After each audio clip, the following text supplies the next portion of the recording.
Hey guys, welcome back. Ben here. If you're new to my channel, I'm basically a watch fanatic that likes to talk about anything that has to deal with watches and lifestyle.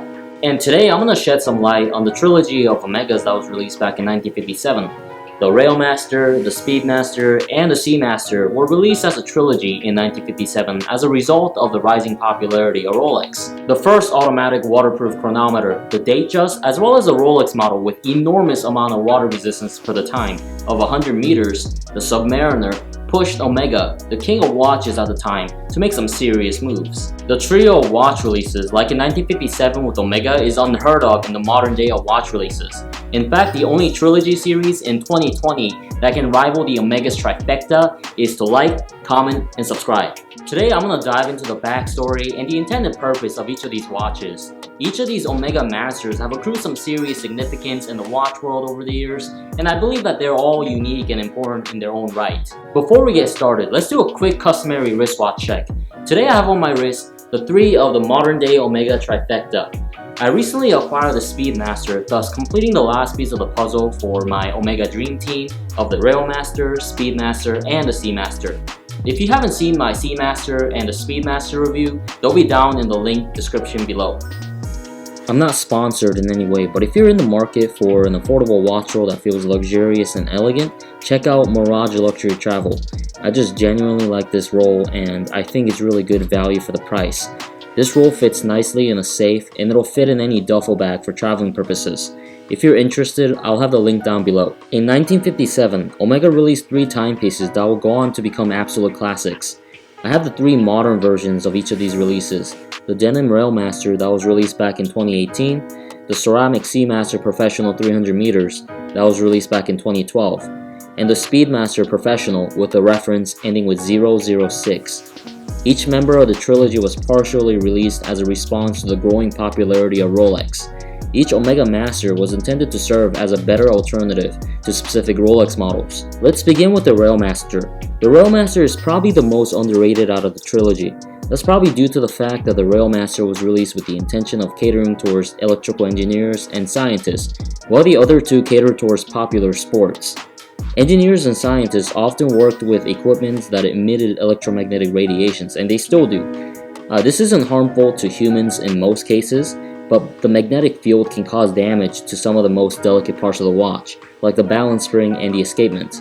What made the Railmaster so special is that its anti-magnetic properties was shielded from any lab equipment that emitted high levels of electromagnetic waves.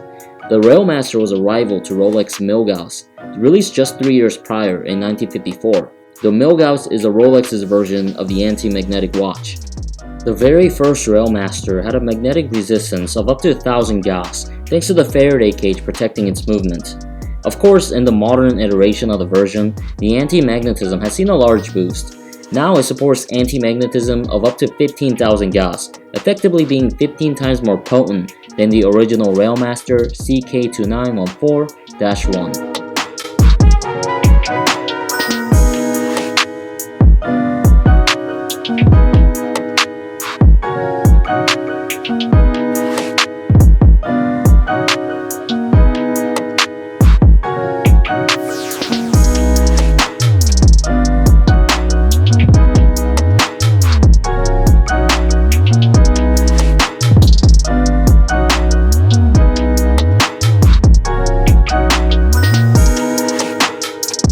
The original 1957 Speedmaster, the CK2915, was released with the intention of being a race car chronograph.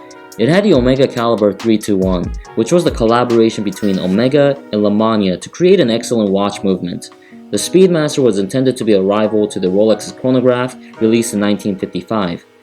Although the Speedmaster, as the name suggests, was intended as a racing sports watch, it was qualified by NASA to become their official watch to be sent on manned space missions.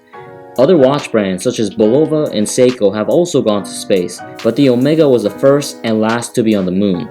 If you watch the Apollo 11 movie where Tom Hanks plays as Buzz Aldrin, you'll see a scene where he uses his Speedmaster to measure time so they could return to Earth safely. Well, that scene actually took place in real life with the real Apollo 11 mission. The Speedmaster's association with NASA missions has made it one of the most iconic watches to ever exist, rivaled only by the Rolex's Submariner.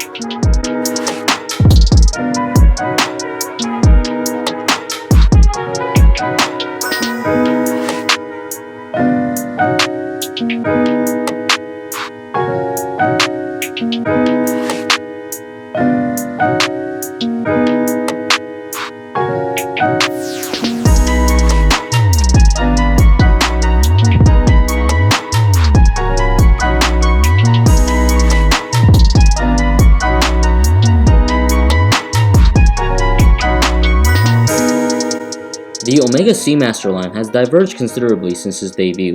There are many variations of it that exist, and although it's existed since the 1957, the most famous version of the Seamaster is the Seamaster Professional Diver that was worn by James Bond. The Seamaster was released with the intention of being a rival to the Rolex's Submariner, which was just released a few years prior. The Seamaster line is still going strong, and is probably one of the most iconic divers to exist today. It's said that Omega almost went out of business due to the course crisis that occurred in the 70s and the 80s, but the Seamaster single-handedly revived the brand with its appearance in the popular James Bond series. It's safe to say that the unique design of the Seamaster Diver 300 has become a classic. Although I don't have it on hand at the moment, a vintage-inspired Seamaster was released just a few years back, under the Seamaster 300 line. At this point, the Seamaster Diver line has two classes, the Diver 300 and the Seamaster 300, both of them with distinctly different aesthetics. If you want a more vintage-inspired Seamaster, the regular Seamaster 300 is the choice. If you want a more contemporary-looking Seamaster, the Diver 300, like the one here, is the way to go.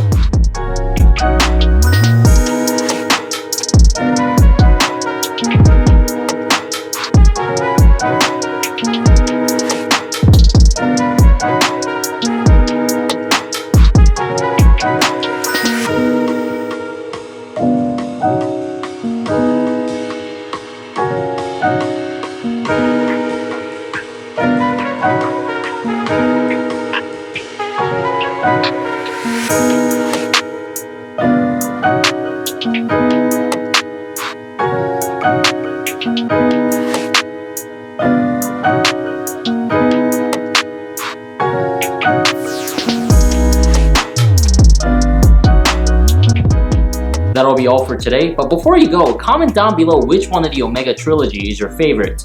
As always, if you enjoyed the video, don't forget to like and subscribe. Thank you so much for making it to the end, and I'll see you on the next video.